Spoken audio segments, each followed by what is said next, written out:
Digital citizenship, a culminating project. This project is going to present to you the 9 elements of digital citizenship, how you can grow, how you can use e-portfolios, and how you can make plans and ideas to one day roll out e-portfolios on your campus, at your school, or at your district in a productive way.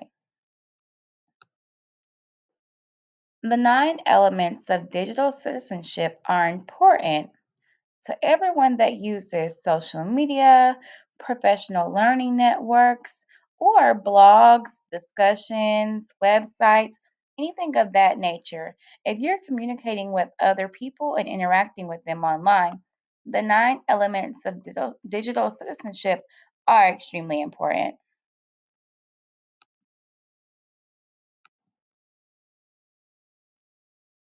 Let's go over them.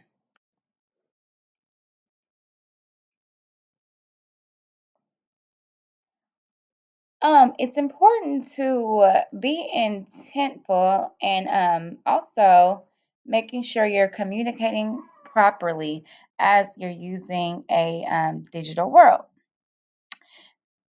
There are different norms that we have when we use the internet. The norms are different because our lives in real life and digital are different.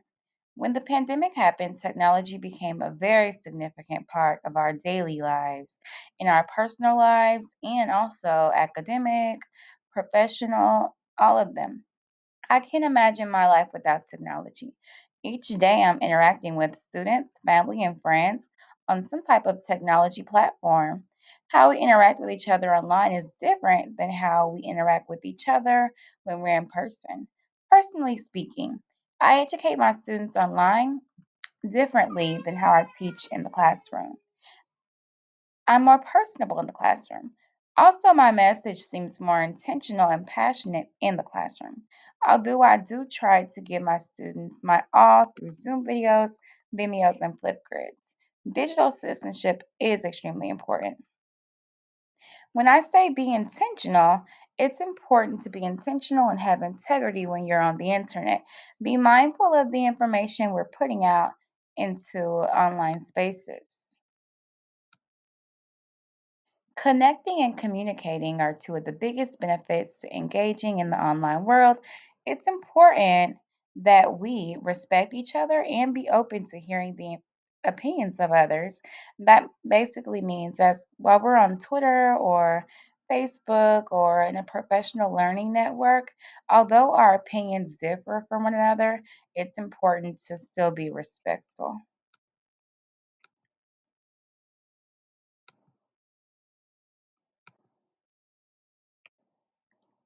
I'm going to explain the 9 elements of digital citizenship.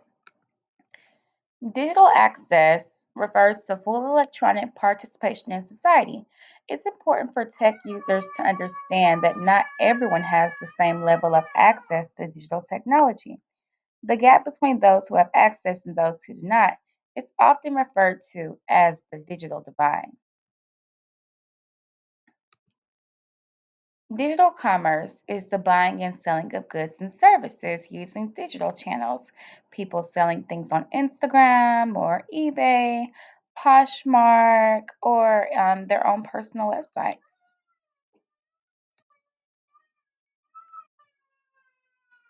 Digital literacy is the ability to use information and communication technologies to find, evaluate, create, and communicate information, requiring both cognitive and technical skills.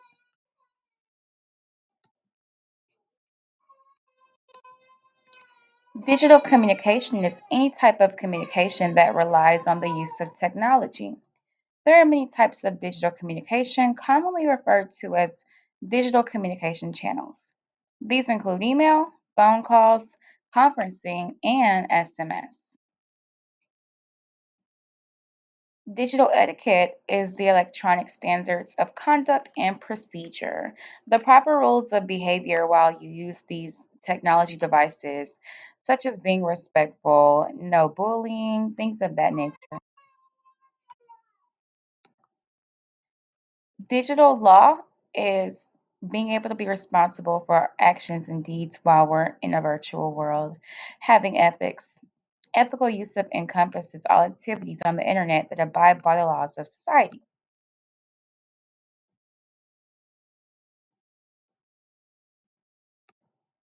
Digital rights and responsibilities are having the right and freedom to use all types of digital technology while using the tech in an acceptable and appropriate manner.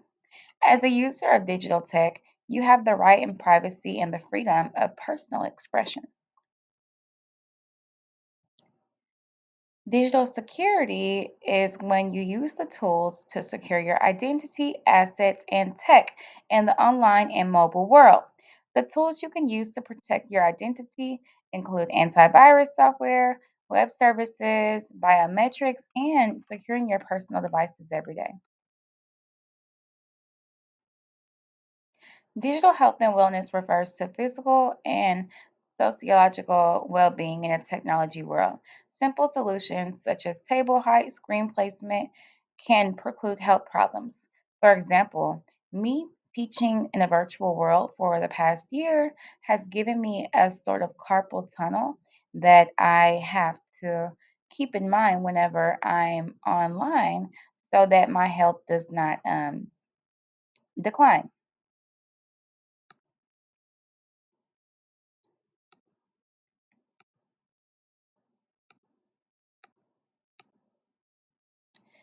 Ethics, integrity, moral principle, honesty, honor, choice, conscience, fairness, and right and responsibility. Ethics are important to have on a day to day basis, but when we're online, they're even more important because people can be affected whenever they're acting unethical.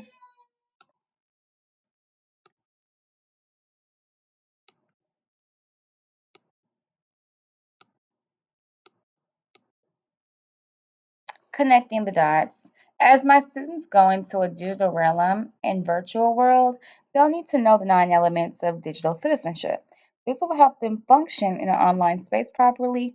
Also, if they begin to get into a career field that involves technology or an online space, they'll know how to function.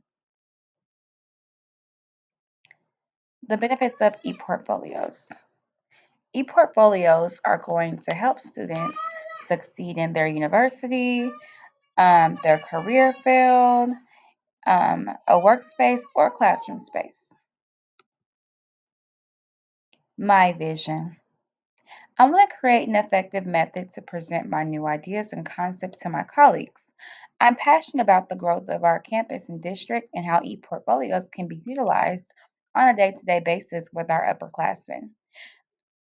I want them to be a growth tool, and I want to present professional learning that helps staff and students roll out e-portfolios.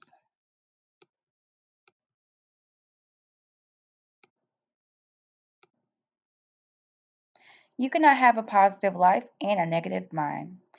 That is a quote by Joyce Meyer.